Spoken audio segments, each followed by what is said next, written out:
لیکن پھر یہاں جو توبہ کا دروازہ کھولا اللہ نے، اور توبہ کا دروازہ کس کے لیے کھولا ہے؟ دیکھیں، شرک ہے، اس سے بڑا گناہ کیا ہوگا؟ قتل ہے، اس سے بڑا گناہ کیا ہوگا؟ پھر زنا ہے، 3 بڑے بڑے بڑے بڑے بڑے گناہوں کے بارے میں پھر یہاں توبہ کی بات آ رہی ہے۔ کیا کہا ہے؟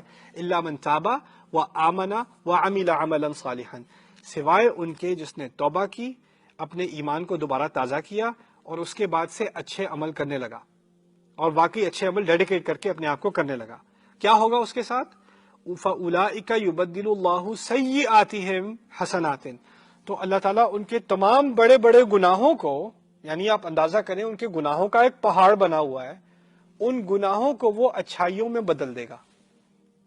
گناہوں کو معاف نہیں کرے گا، گناہوں کو مٹائے گا نہیں، گناہوں کو دفنائے گا نہیں، گناہوں کو کنورٹ کر دے گا اچھائیوں میں۔ یعنی اس کا ایک پہاڑ تھا جو اس کو جہنم میں لے جا رہا تھا، وہی پہاڑ اب اس کے لیے ایک جنت کا راستہ بن گیا۔ اللہ نے توبہ کے ذریعے صرف ایک تو ہے مغفرت ہوتی ہے گناہ معاف کرنا، توبہ اللہ کے نزدیک کیا ہے؟ گناہوں کو اچھائیوں میں بدل دینا۔ جو چیز تمہیں مار رہی تھی وہ جنت یوم القیامہ میں تمہاری فیور میں جائے گی، یہ ہے توبہ۔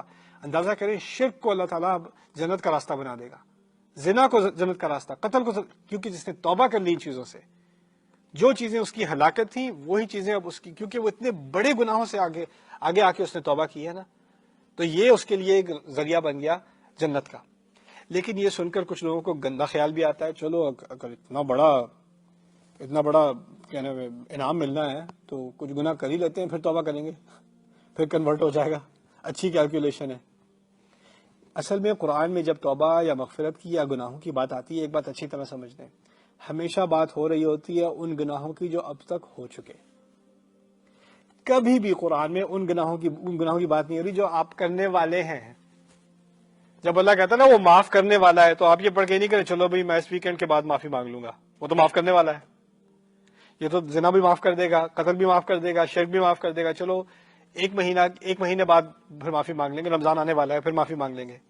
گناہوں کی معافی ہوتی ہے پچھلے گناہوں کے لیے، اگلوں کے لیے نہیں، اگلوں کے لیے لائسنس نہیں دیا آپ کو آگے کرنے کا۔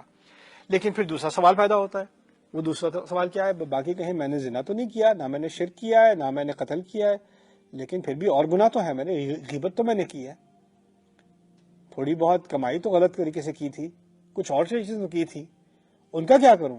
کیا ان کو بھی شامل کیا جائے گا؟ یہاں کہہ دیا وَمَن تَابَ وَعَمِلَ صَالِحًا فَإِنَّهُ يَتُوبُ إِلَى اللَّهِ مَتَابًا، اور جس نے توبہ کی، کوئی بھی توبہ کی، نہ صرف ان چیزوں میں سے توبہ کی، کسی بھی گناہ سے توبہ کی اور اچھے کام کیے، تو اللہ اس کی توبہ کو بھی پوری طرح قبول کرے گا۔ وہ بھی ایک جائز توبہ ہے اور پوری مکمل توبہ ہے، اس میں کوئی کمی نہیں ہے۔ یعنی صرف بڑے بڑے گناہوں کی توبہ نہیں ہوتی، ہر گناہ کی توبہ اللہ تعالیٰ قبول کرے گا۔ بارک اللہ لی ولکم فی القرآن الحکیم ونفعنی وإیاکم بالآیات۔